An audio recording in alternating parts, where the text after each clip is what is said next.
Hello बच्चों, let's read the question. Which of the following statement is correct for an n type semiconductor? A is the donor level lies below the bottom of the conduction band. B is the donor level lies closely above the top of the valence band. C is the donor levels lie at the halfway mark of the forbidden energy gap. And D is none of the above. First of all, we will discuss here the key concept. और इस particular case में अगर हम concept की बात करें, that is different energy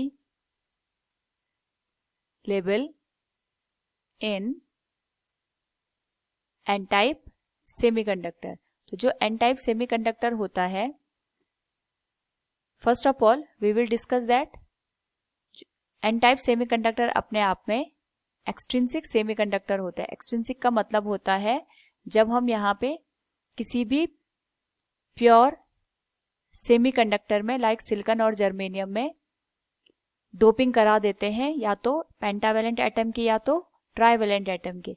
और अगर हम एन टाइप की बात करें तो एन टाइप के केस में हम यहाँ पे पेंटावेलेंट जो एटम होता है उसकी डोपिंग करा देते हैं, जिसकी वजह से वहाँ पे एक्स्ट्रा जो इलेक्ट्रॉन्स होते हैं वो जनरेट होते हैं, जो as a free charge carrier का काम करते हैं.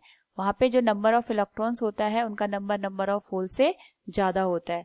तो उस पर्टिकुलर केस में जो सेमीकंडक्टर हमें मिलता है उसे हम एन टाइप सेमीकंडक्टर कहते हैं. तो इस पर्टिकुलर केस में अगर हम डिफरेंट एनर्जी लेवल की बात करें तो यहाँ पे बेसिकली दो एनर्जी बैंड एग्जिस्ट करते हैं. एक होता है कंडक्शन बैंड और दूसरा होता है वैलेंस बैंड.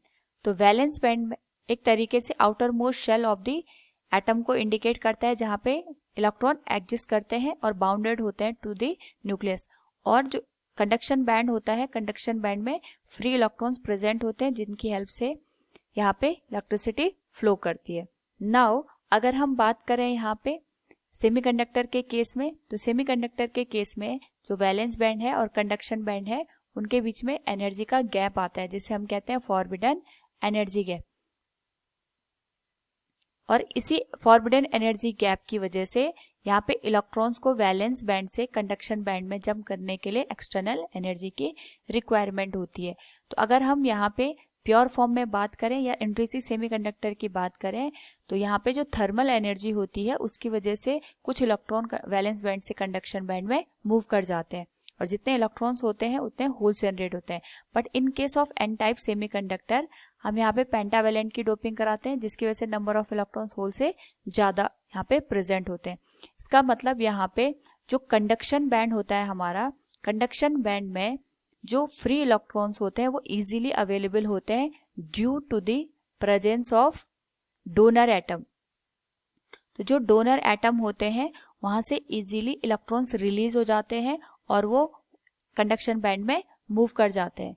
तो अगर हम यहाँ पे इसको डायग्राम के थ्रू समझे तो यहाँ पे इजीली जो अवेलेबल इलेक्ट्रॉन्स है those are due to the donor atom, और यहाँ पे जो डोनर एटम का लेवल होगा that will be close to the conduction band. It will be the energy